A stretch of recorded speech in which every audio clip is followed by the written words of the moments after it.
Alors, je m'appelle Lamoureux Wilfried, j'ai 30 ans. Je suis employé au Ruisseau depuis 14 juin 2012. Alors, je suis employé polyvalent en restauration. Tout début, j'ai commencé au bar. Au fur et à mesure, en fait, j'ai commencé progressivement à aller un petit peu en salle, à aller sur quelques tables, poser du pain, débarrasser des tables. Et au fur et à mesure, après, avec le temps, j'ai su m'intégrer. Et par rapport à mon handicap, j'ai une légère motricité dans la main gauche. Alors, j'ai connu la mission locale de moi-même. Alors Wilfried était accompagné par la mission locale comme tout jeune qui était à la recherche d'un emploi. Il avait la particularité d'avoir une reconnaissance de travailleur handicapé. Nous avions à l'époque un employeur qui était soumis à l'obligation d'employer un travailleur handicapé et qui était à la recherche d'un jeune salarié. Nous lui avons proposé de rencontrer Wilfried. La rencontre s'est faite à la mission locale. Le courant est tout de suite passé, même si Wilfried n'avait pas d'expérience professionnelle et que ce restaurant était un petit peu haut de gamme.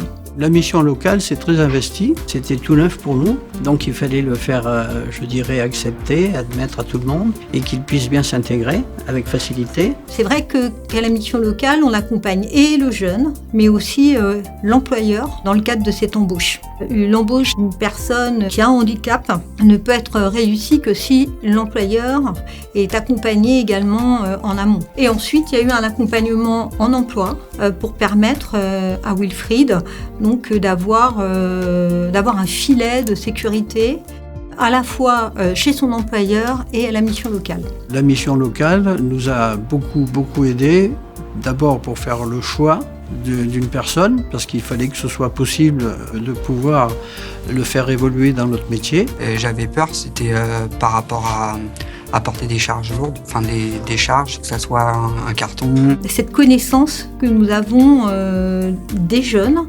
nous permet de faire un accompagnement sur mesure et de proposer aux entreprises des candidats qui peuvent répondre à leurs besoins. Je pense que l'intégration réussie d'un jeune en situation de handicap au sein d'une entreprise ne peut être réussie que si les managers sont sensibilisés à l'accueil d'une personne en situation de handicap, mais pas seulement.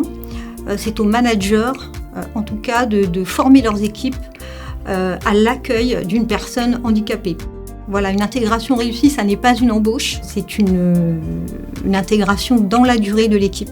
De ne pas hésiter de faire ce choix-là, parce que très honnêtement, nous n'avons que des satisfactions. Nous avons rendu quelqu'un d'heureux, quelqu'un qui évolue bien, quelqu'un qui se plaît dans ce métier qu'il a choisi. Son évolution est tout à fait agréable pour lui, mais pour nous aussi. Voilà. Et je pense que les entreprises qui font ce choix-là, c'est un peu difficile au départ, mais à l'arrivée, c'est vraiment une grande satisfaction. Le chemin est long pour considérer tous les handicaps.